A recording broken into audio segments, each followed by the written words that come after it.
Hey guys, welcome back to our channel Sri cooks yummy. இன்றைக்கி ஒரு டேஸ்டியான ஆனியன் வடை தான் எப்படி பண்ணுறதுன்னு பார்க்க போகிறோம். ஒரு மிக்சிங் பவுலில் ஆனியன் இந்த மாதிரி தின்னாக ஸ்லைஸ் பண்ணி சேர்த்துக்கலாம்.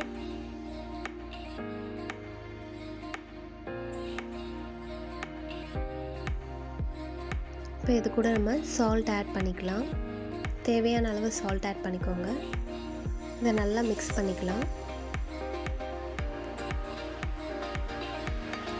ஆனியன் வந்து நல்லா தனித்தனியாக எடுத்து விட்டாச்சு. இதை வந்து 15 மினிட்ஸ் அப்படியே ரெஸ்ட் பண்ணிடலாம். ஆனியன் வந்து சாஃப்ட் ஆகிறதுக்காக. இப்போ ஆனியன் நல்லா சாஃப்ட் ஆகிடுச்சு. இப்போ ஆனியன் நம்ம சோக் பண்ணதுனால எக்ஸஸ் வாட்டரும் வந்து ரிலீஸ் ஆகிருக்கும். அதை மட்டும் நம்ம இப்போது கையிலே வந்து ஸ்க்யூஸ் பண்ணி எடுத்துக்கலாம். ரொம்ப டைட்டாக நீங்கள் ஸ்க்யூஸ் பண்ணாதீங்க, ஓரளவுக்கு அந்த மாய்ஸ்சர் இருக்கணும்.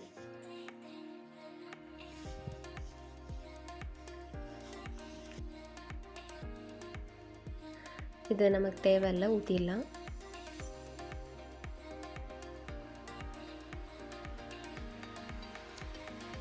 இந்த ஆனியன் எல்லாத்தையும் மிக்சிங் பவுலில் சேர்த்துக்கலாம். பச்சை மிளகாய், இஞ்சி, சோம்பு, மிளகாய் பொடி, கருவேப்பிலை, கடலை மாவு, சோள மாவு,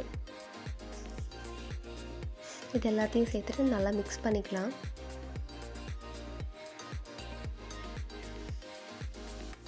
இப்போ இதெல்லாமே நல்லா கம்பைண்ட் ஆகிற அளவுக்கு நம்ம மிக்ஸ் பண்ணிக்கணும்.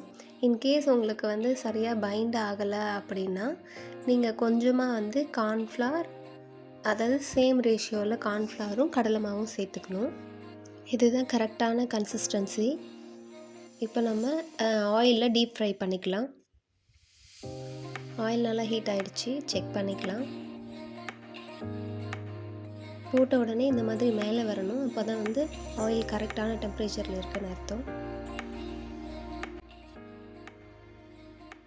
இப்போ இதை ரவுண்டாக பால் மாதிரி பண்ணிவிட்டு அதை நம்ம ப்ரெஸ் பண்ணிக்கலாம் கை வச்சு. இதே மாதிரி எல்லாமே செஞ்சு டீப் ஃப்ரை பண்ணி எடுத்துக்கலாம்.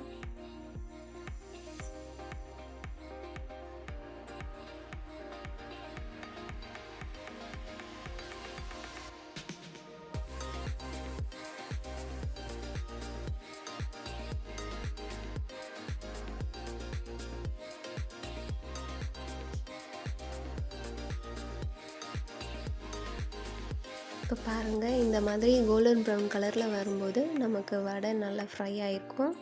இதை நம்ம ஃபில்டர் பண்ணி எடுத்து வச்சுக்கலாம்.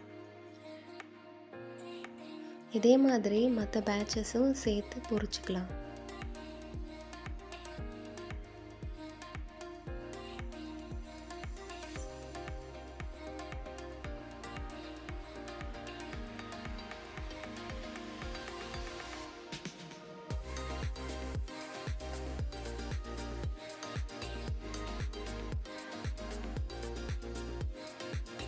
இப்போ ஒரு டேஸ்டியான ஆனியன் வடை ரெடி ஆகிடுச்சு.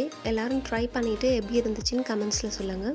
உங்களை வேறொரு வீடியோவில் மீட் பண்ணுறேன். அது வரைக்கும் பபாய்.